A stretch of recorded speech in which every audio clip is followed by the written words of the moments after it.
আমাদের আগামী জন্ম কি সত্যি কর্মের উপরই ডিপেন্ড করে? একদম। দেখো, আমাদের হরোস্কোপ বা অ্যাস্ট্রোলজিক্যালি যদি আমি কথা বলি যে আমাদের কর্ম কিভাবে কানেক্টেড, তাহলে সবথেকে প্রথমে গীতাতেও কিন্তু আমাদের বলা রয়েছে, যেমন আমি একটা শ্লোক বলছি গীতার, যজনাথ কর্মণো ইয়ার্থ লোকয়ম কর্মবন্ধনা। এটা একটা গীতার শ্লোক। এখানে এটার মানে হচ্ছে যে one should obviously look into one selves karmic bondage, মানে আমরা আমাদেরকে যেন ফ্রি করতে পারি ফ্রম কার্মিক বন্ডেজ। আমাদের লক্ষ্যটাই এইটা, আমরা যেটা প্রিভিয়াস সাইকেল অফ রিবার্থ থেকে ক্যারি করছি সেটা যাতে আমরা এই জন্ম এবং আগামী অনেক জন্ম যেটা আমরা নেব সেখান থেকে যেন আমরা নিজেকে ফ্রি করতে পারি, তবেই কিন্তু সেটা সোল পারপাস আমাদের। আমরা যখন পেন্ডিং কর্মা নিয়ে হরোস্কোপ থেকে দেখি তখন আমরা কিছু কিছু প্ল্যানেটস খুব ইম্পর্ট্যান্ট রোল প্লে করে, যেমন রাহু কেতু রয়েছে, শনি রয়েছে, এগুলো খুব ইম্পর্ট্যান্ট রোল প্লে করছে। এবার আমাদেরকে বুঝতে হবে যে গীতাতেও সেম কথা বলা হচ্ছে। আমরা যখন বিপিএইচএস, যেটা আমরা বৃহৎ পরাশর হোরা শাস্ত্র, আমাদের একটা গুসবেল, মানে আমাদের প্রচুর এটা নলেজ দেয়, পরাশর ঋষি থেকে আসছে আমাদের এই অ্যাস্ট্রোলজিটা যেটা রয়েছে, এবং সেখানেও বলা হচ্ছে যে জন্ম লগ্নম ফলম কর্মা জননম, মানে আমাদের যে লগ্না চার্ট রয়েছে, আমাদের যে হরোস্কোপটা রয়েছে, that is actually reflecting previous cycle of rebirth. তার মানে আমাদের যে হরোস্কোপ রয়েছে, আমাদের যেটা চার্ট রয়েছে, বার্থ চার্ট, সেটা কিন্তু আমাদের প্রিভিয়াস সাইকেল অফ রিবার্থটাকে রিফ্লেক্ট করছে। এবারে আমাদেরকে যদি ডিপ নলেজ গেইন করতে হয় যে একজন আগে কি ছিল, কি পেন্ডিং কর্মা রয়েছে, তখন কিন্তু কিছু কিছু প্ল্যানেটস, যেটা আমরা এবার পডকাস্টে যত এগোবে আমরা সেটা নিয়ে কিন্তু কথা বলবো। আচ্ছা, আমি পূর্বজন্ম বা যাই হোক এই বিষয়গুলো আমি পরে যাব, ফার্স্টে কর্মটাকে আমরা একটু কাটাছেঁড়া করি যাকে বলে। একদম। তো কত ধরনের কর্ম হয়? বেসিক্যালি আমরা যেভাবে ডিভাইড করি কর্মটাকে, সেটা হচ্ছে 3 টাইপ অফ কর্মাস। একটা হচ্ছে সঞ্চিত কর্মা, মানে হচ্ছে সঞ্চিত মানেই হচ্ছে একটা অ্যাকিউমুলেটেড কর্মা, মানে আমরা পূর্বজন্মের থেকে আমাদের একটা ব্যাগেজ আসছে, যেই ব্যাগেজের মধ্যে অনেকগুলো কর্ম রয়েছে, সেটা বাজে হতে পারে, খারাপ ভালো দুটো মিশিয়ে, এমন না যে শুধু ভালোই কর্ম রয়েছে। এবারে এই যে সঞ্চিত কর্মা রয়েছে সেটা হচ্ছে অ্যাকিউমুলেটেড কর্মা, যেটা বললাম, এখান থেকে আমরা ভালোটাও এ জন্মে নিচ্ছি, খারাপটাও কিন্তু আমাদেরকে ভুগতে হবে, যেটা আমরা বলি যে কর্ম কখনো আমাদের পেছন ছাড়ে না, তো সেটাই কিন্তু সঞ্চিত কর্মা। নেক্সট যে টাইপ অফ কর্মা সেটা হচ্ছে কিন্তু প্রারব্ধ কর্মা। প্রারব্ধ কর্মা মানে হচ্ছে ওই যে সঞ্চিত কর্মার একটা পার্ট, যেটা আমাদেরকে এই জন্মে ভোগ করতে হবে।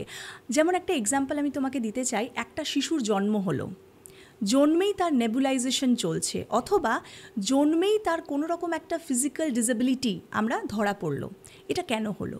সে তো খুব ছোট, তার তো এখনও পর্যন্ত জীবন স্টার্টও হয়নি, সে কর্ম করা স্টার্ট করেও করতেও পারিনি। তার মানে দের ইজ আ পেন্ডিং কর্মা, যে আগের জন্ম থেকে সে কিন্তু ভুগছে। বুঝতে পেরেছো? এবার ধরো আমি যদি এই প্রারব্ধ কর্মের আরেকটা এক্সাম্পল দিই, যে অনেক সময় আমরা ভাবি যে ওয়াই ইটস মি, আমি কেন, আমার সাথে এরকম কেন হচ্ছে। আমরা সব সময় দেখি যে আমার সাথে এরকম কেন হচ্ছে, আমি কেন জব পাচ্ছি না, বা আমারই কেন রিলেশনশিপ নিয়ে প্রবলেম হচ্ছে। এটা কিন্তু অ্যাকচুয়ালি প্রারব্ধ। আপনি আগের জন্মে কোনো রকমভাবে আপনার পার্টনারের সাথে, অথবা আপনার মা বাবার সাথে, অথবা আপনাদের বাচ্চার সাথে কোনো রকম কিছু করেছেন, সেটার ফল কিন্তু এ জন্মে ভুগতে হবে। যেটা গীতাতেও আমি শ্লোকে যেটা বললাম, ইউ হ্যাভ টু, মানে এটাকে কিন্তু আমাদেরকে এক্সপিরিয়েন্স করতেই হবে। আর একটা যে টাইপ অফ কর্মা সেটা হচ্ছে আগামী কর্মা, অর যেটাকে বলে ক্রিয়ামান কর্মা, মানে আমরা এই জন্মে যেগুলো করতে চলেছি, the actions which will do now, মানে আমরা এই জন্মে করব। এবং আমরা সবসময় বলি যে গুড ডিডস, যেটাকে আমরা বলি ভালো কর্ম করতে, তাহলে আমরা ভালো ফল পাবো। নেক্সট যে বার্থ নেব সেটাকেই বলা হয় অ্যাকচুয়ালি আগামী কর্মা, এবং আগামী কর্মাটা কিন্তু আমাদের হাতে রয়েছে, সেই জন্যই এটার নাম হচ্ছে আগামী কর্মা। এই তিনটে ব্রডলি আমরা 3 ভাবে কর্মটাকে ডিভাইড করতে পারি। আচ্ছা, আমি একটা বোকা বোকা প্রশ্ন করছি, খুব মজাদার ব্যাপারটা হট করে মাথায় এলো।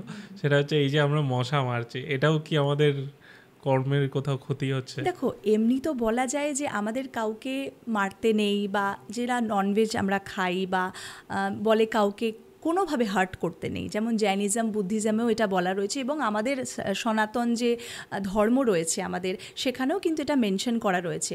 কিন্তু দেখো, বাঁচার জন্যে আমাদের অবশ্যই আমাকে প্রোটেক্ট করতে হবে। ধরো একটা বাচ্চাকে মশা কামড়াচ্ছে, তো অবশ্যই সেই বাচ্চাটাকে প্রোটেক্ট করার জন্যে তাকে মারতে হবে।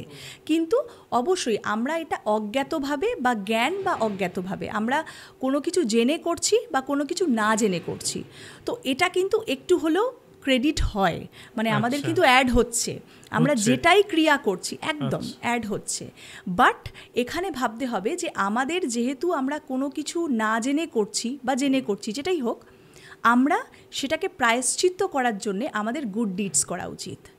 তুমি যেমন মশা মারছো, তুমি সেরকমভাবে কাউকে দান করো, সেটা তুমি ক্রেডিট করছো। তুমি যখন কিছু উইথড্র করছো, তোমাকে ক্রেডিটও করতে হবে। তাহলে আমরা দান, পুণ্য, অথবা আমরা কাউকে হেল্প করে সেটাকে অবশ্যই কিন্তু ব্যালেন্স করতে পারি।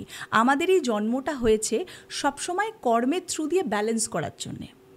আমরা যদি শুধু ভাবি যে আমরা কাউকে হার্ট করব, যেরকম তুমি বললে, জাস্ট একটা এক্সাম্পল তুমি দিলে, এটাকে ব্যালেন্স করার জন্যেই কিন্তু ঠাকুর আবার সেবা করিয়েছে, সেবার একটা রাস্তা বানিয়েছে।